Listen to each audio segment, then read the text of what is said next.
साहेब बंद की। आदमी की औकात कितनी है? अक्सर लोग एक दूसरे को ताने मारते हुए कहते हैं, अरे तेरी औकात क्या है, तू मेरे सामने क्या है, तेरे पास क्या है, तेरी औकात ही क्या है, कितनी औकात है तेरी, मेरे सामने तेरी बोलने की औकात नहीं है, तो मेरे सामने क्या हैसियत रखता है। इस तरह की चर्चाएं अक्सर लोग करते हैं, सुनने में आती हैं। तो हम आपको बताएंगे आदमी की औकात कितनी है। बस इतनी सी है आदमी की औकात। एक लोटा घी,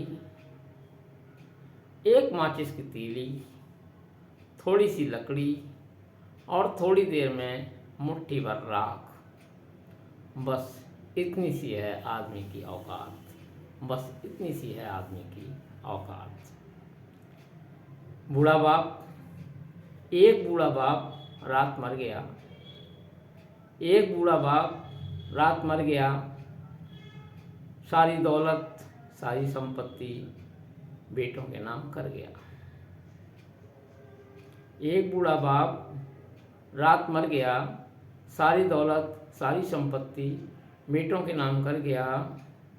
बेटे बोले, अरे ले चलो जल्दी, अभी फूंक देते हैं, कौन रोएगा यहाँ सारी रात।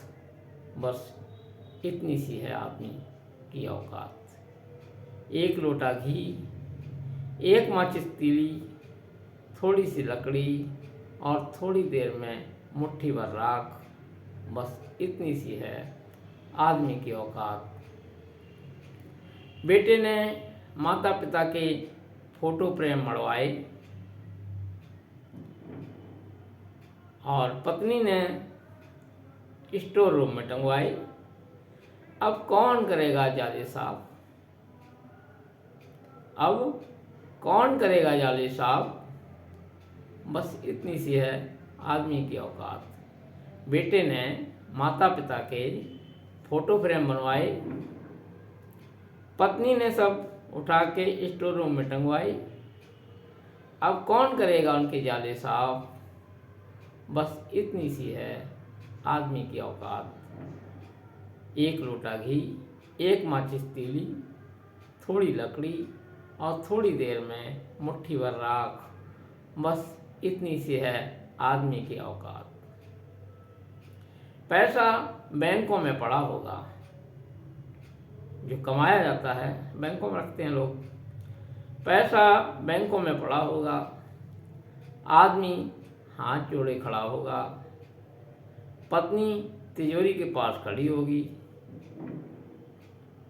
पैसा बैंकों में पड़ा होगा, आदमी हाथ जोड़े खड़ा होगा, पत्नी तिजोरी के पास खड़ी होगी।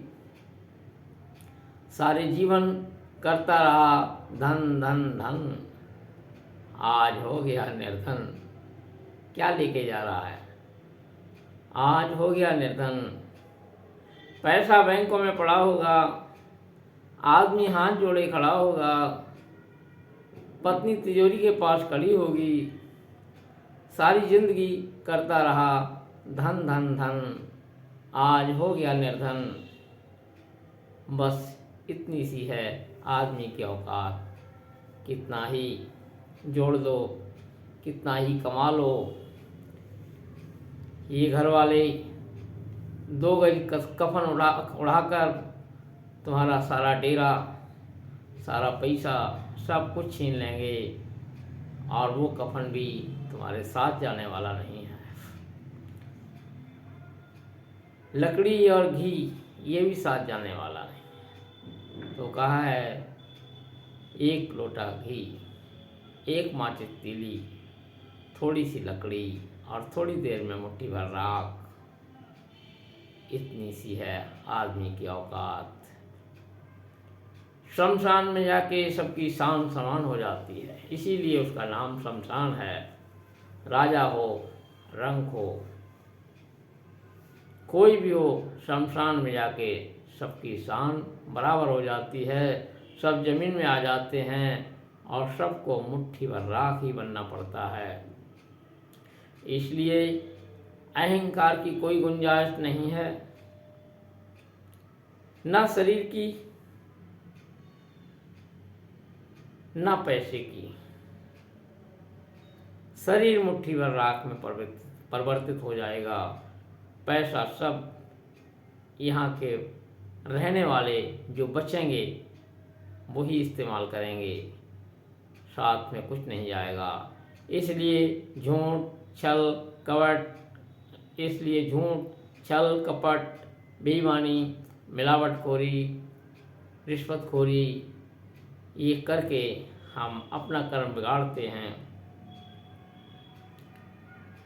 जिनके लिए करते हैं, फार्म हाउस बना के छोड़ दो, बड़ी बड़ी बिल्डिंगें खड़ी करके छोड़ दो, ज़मीनें खरीद के छोड़ दो, तुम्हारे कुछ भी काम आने वाला नहीं है। और जिसके लिए करके जा रहे हो, छोड़ के जा रहे हो, वो भी तुम्हारे दुष्कर्म में भोगने का नंबर आएगा। जब दुष्कर्मों को भोगने का नंबर आएगा, कोई साथी नहीं होगा। वो यहाँ मज़े ले रहे होंगे और तुम वहाँ अपनी करनी भोग रहे होगे। आज का कमाया हुआ इस जन्म का अगले जन्म में कुछ भी काम आने वाला नहीं है, सब यहीं रह जाएगा। इसलिए भगवत चिंतन करते हुए, आध्यात्म की तरफ ध्यान देते हुए अपने चेतन स्वरूप आत्माराम को भी जाने, जो अविनाशी है। ये शरीर तो नाशवान है, शरीर को मैं मानना ये सबसे बड़ा पाप है। सब पाप की ये जड़ है और सब पाप का ये बाप है। जब हम शरीर को अपना मान लेते हैं या शरीर को हम शरीर हैं ऐसा मान लेते हैं, तो सारे दुष्कर्म होते हैं। यदि हम आत्मचिंतन करते हुए अपने आप को आत्मा माने, अपने आप को अविनाशी माने, शरीर क्या है? शरीर तो ये टट्टी पेशाब का टोकरा है, इसमें कुछ भी नहीं है। इसमें थूक खकार पेशाब लैट्रिन कीचड़ आदि भरे हुए हैं। इसका ये भी पता नहीं है, इसे कितना ही बढ़िया बढ़िया माल खिलाओ तब भी ये अचानक दगा दे के छोड़ के चला जाता है। इसलिए उचित और संयमित भोजन, संयमित खान पान, पहनना ओढ़ना करके इस शरीर की सुरक्षा करते हुए अपने आप को जानना, अपने आत्मस्वरूप में रमना, अपने निस्वरूप में स्थित होना, यही हमारा उद्देश्य होना चाहिए। और किसी तरह का भी अहंकार नहीं करना चाहिए। जो आज है ये कल अवश्य छूट जाएगा, ये साथ जाने वाला नहीं है।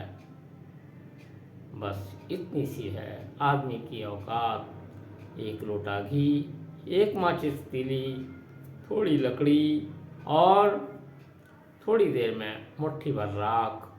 बस इतनी है आदमी की औकात, बस इतनी है आदमी की औकात।